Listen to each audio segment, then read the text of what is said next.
Howdy y'all, this is Ethan Bonreal, channeling your collective gay energy across time and space to give you another episode of Final Fantasy XV. So last time we were here, we got struck by some mood whiplash pretty hard, because while we were out having fun and getting into homosexual antics and going on bro adventures, our homeland got invaded, and Anoctis's dad was unfortunately killed in the conflict. But we can't rest on that. Sid is giving us some things to worry about so that we can get our minds off the tragedy that happened. And it starts with talking with this dude, who is going to keep us busy this episode, because we're going to be running around murdering things for him, basically. On top of that, I'm going to also talk about some of the things that initially made me hate Final Fantasy when I was younger, and how I eventually came around. Plus, I'm going to give some advice for the gays on overcoming passivity and inheriting the gay power that you've always been destined to claim. But anyway, so we actually already have the first thing that this person wants. He's going to give us a series of fetch quests that involve us killing random shit or gathering items, and this is basically just, this is me thinking game design. They're probably making you do this in case you skipped all the gathering and just did the quests without doing any grinding. And just skipped ahead past all the side quests and shit, because this forces you to learn to gather resources, basically, and it gives a good chunk of change. Anyway, let's see, he gave us some shit, and we got some EXP for it, right? Yeah. Wonderful, wonderful. Oh shit, getting a lot of stuff. I was kind of hoping he would just give us like a whole ass free meal, because food is kind of expensive in this game and it's kind of hard to make money too. Unlike other Final Fantasy games, killing stuff doesn't just automatically give you money. But I guess we'll take this quest. We got a new one now. And I'm pretty sure that's a demon, so we're going to have to wait until nightfall to deal with it, which is what we are going to do, Mom. Let's do it. But y'all are probably, maybe, hopefully wondering how I'm doing, and the answer to that is good and gay. You know, I've just been applying to jobs. I say that, I really want to see a tally of how many times I've said that over the course of the past year and a half. That's usually how I open up how I'm doing. I'm fucking still looking for a job, but, you know, through the powers that be, I'm able to stay afloat off the little gay money I have, and I am glad for it. But I do need to find additional employment. Preferably sooner than later. It was actually nice. I went on a job interview not too long ago at a library, and the 3 women who interviewed me just seemed to really love me. And that is one of the perks of being a homosexual, is that sometimes when people can't tell you're gay, they just assume that you're a very polite young man, instead of a nefarious homosexual that's plotting evil gay plots. And that's basically how they read me. Women, and especially older women, tend to really like me a lot, because He said it makes good eating. All right, I'll cook it I was actually about to try to rest, but I realized that that was self-defeating, because if I had rested, it would have became morning. So we're gonna hop into the car real quick. What's up, Ignis? The roads are perilous at night. Let us wait for morning. His skin is so clear. What the fuck? I'm so jealous. Well, first of all, you don't tell me what the fuck to do, Ignis, so I'm gonna go ahead and take the wheel here so that we can move on with our lives. You keep the recklessness to a minimum. I think this is our first time, like, driving, just flat out driving at night, right?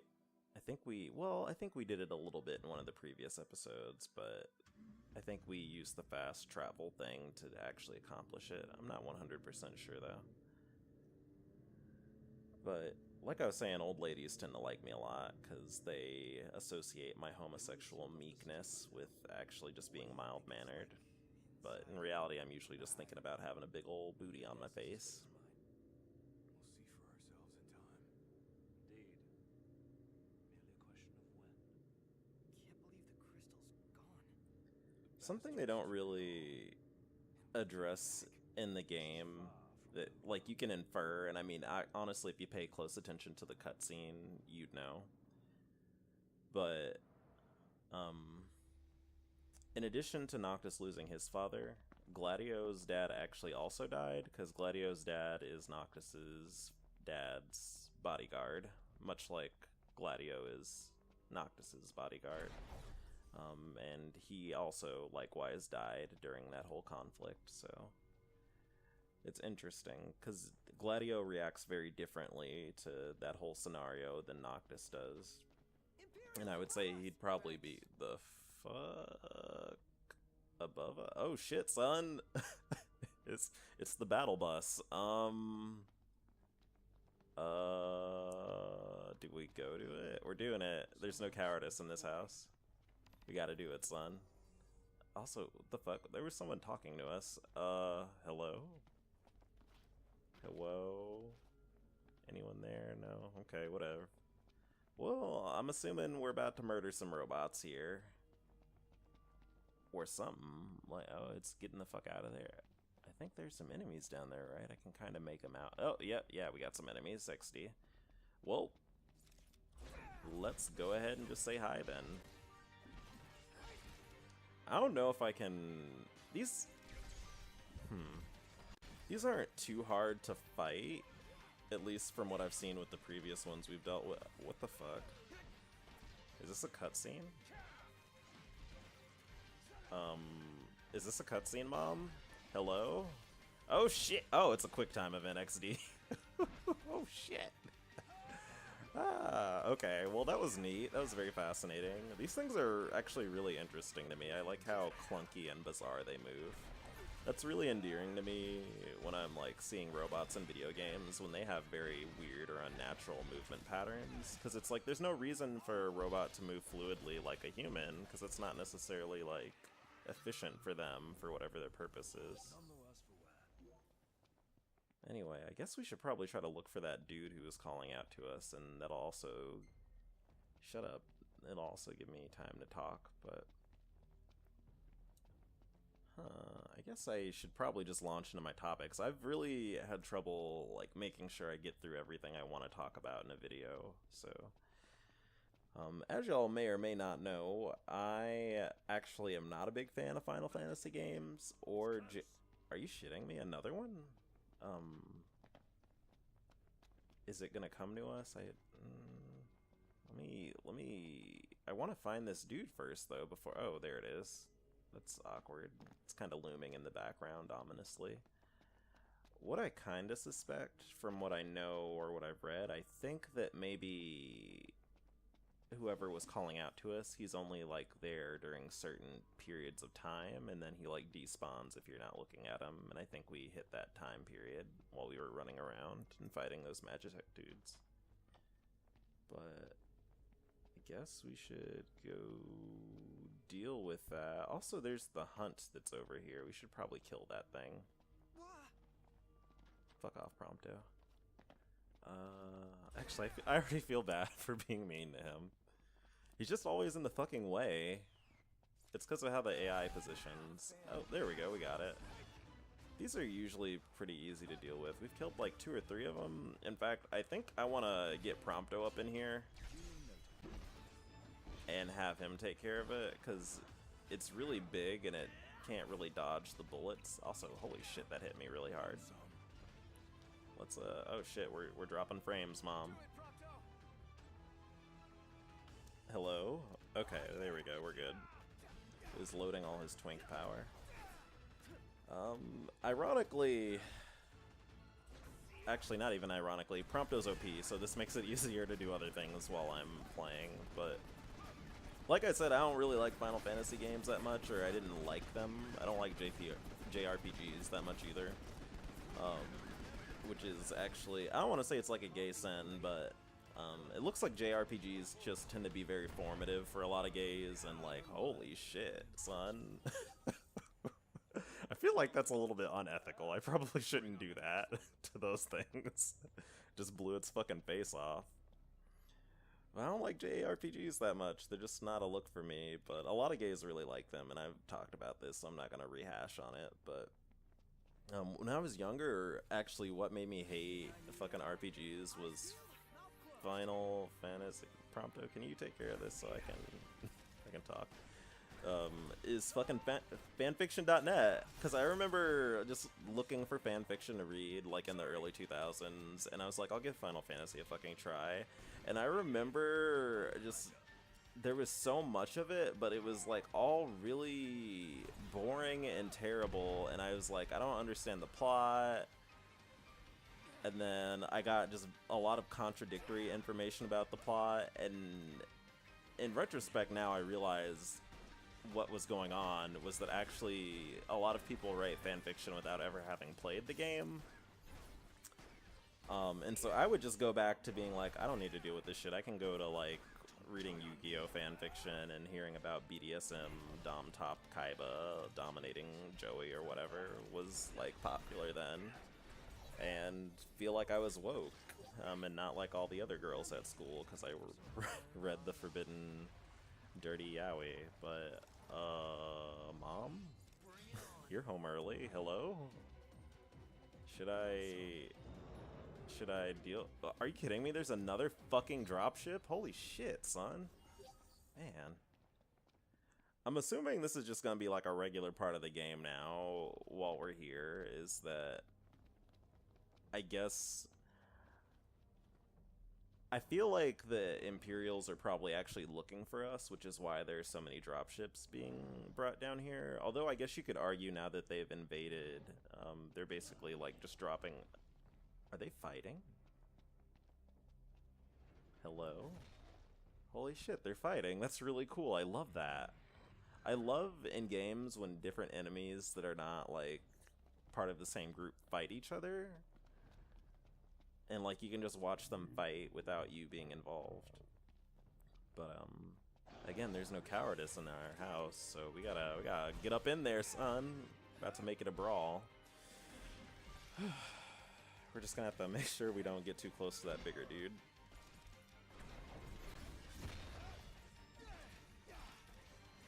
These things really are not that hard to kill, and we're getting a lot of EXP from them too. I think we're gonna get probably like a level and a half once we finally tally up our EXP. Let's just keep circling around the long distance from them to make sure we don't get fucked up. I'm a little afraid he's just gonna like one-shot us if he connects a hit. Mom? Hello? Oh shit! Oh no!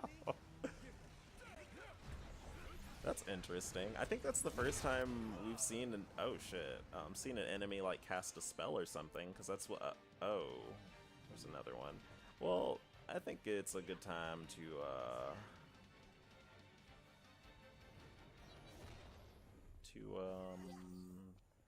you know, not be here. So yeah, let's roll up out of here.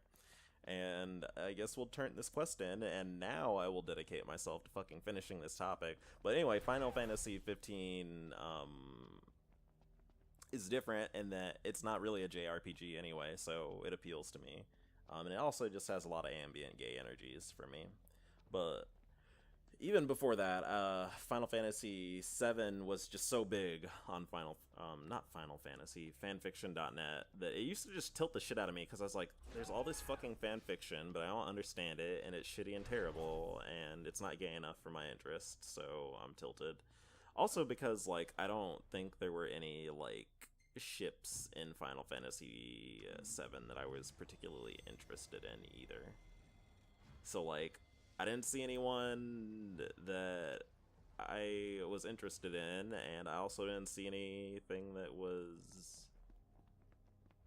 Do you ever just, like, mash the action button and not realize what the fuck is going on? Because I'm pretty sure there's something outside the car that's stopping us from going, but... We're going, Mom. Okay, well, that was weird. Anyway... See, this is why I can't talk about this shit while I'm fucking fighting, because I can't micro both. It's a little bit too much, but... You know, I wasn't a big fan, but what turned me over, actually, was there's this guy that I went to summer camp with, actually. Who I actually am pretty sure he's gay, and he was another black kid. And he's very sweet. I actually think he's very cute. But he actually gave me a copy of Final Fantasy 1 and 2 for the Game Boy Advance, and I loved the shit out of that game. Because if you don't remember your deep Bonreal lore, I love games that have So what's next? just Ask around a little. It's up to no. just enough plot to give you direction, but like not so much plot that I can't basically just project my homosexual desires onto it. So like Final Fantasy 1, I loved the shit out that game because basically I could just be like, look at this group of 4 boyfriends traveling around the world and making justice happen. Isn't that wonderful? And I mean, that basically is what started it for me, because I just really cannot get into the plot of certain JRPGs. Like, it really has to enrapture me, or I'm just not going to be feeling it at all. And so I played Final Fantasy 1, and then Final Fantasy 2, and Final Fantasy 3, which all notably have not that much characterization of the characters. And I loved the shit out of them, like I've said already, because I could just, you know, make up stories for the characters, and those stories usually involve them all being big ol' homos. But we're gonna go ahead and move on to the next topic. So I wanted to talk about claiming your natural gay power as being a more assertive person. And this is something I see a lot of gays struggle with, is kind of seeing themselves as a person who can influence their own lives or influence the things around them. And I think that the reason why some of us struggle with this, and again, it's not everyone, is because a lot of us learn as like a coping strategy when we're younger. Oh, you know what? I was going to try to rest, but I forgot that's going to make it daytime. I just need to see where the objective is. But anyway, we learn to basically kind of like shrink ourselves and not make too much noise. Basically to get people to leave us alone in a lot of cases, or to get people to not recognize that we're gay. And so I've always said that, you know, being gay actually kind of pushed me into being a nerd, because it was a way for me to be able to do things without basically having people talk about how gay I was all the time. So like, I wouldn't do team sports because that involved being around other people, and I didn't want to be around other people because I didn't want them, you know, either bullying me for being gay, or alternatively, you know, making up theories about my sexuality as to why I am so weird or different from them.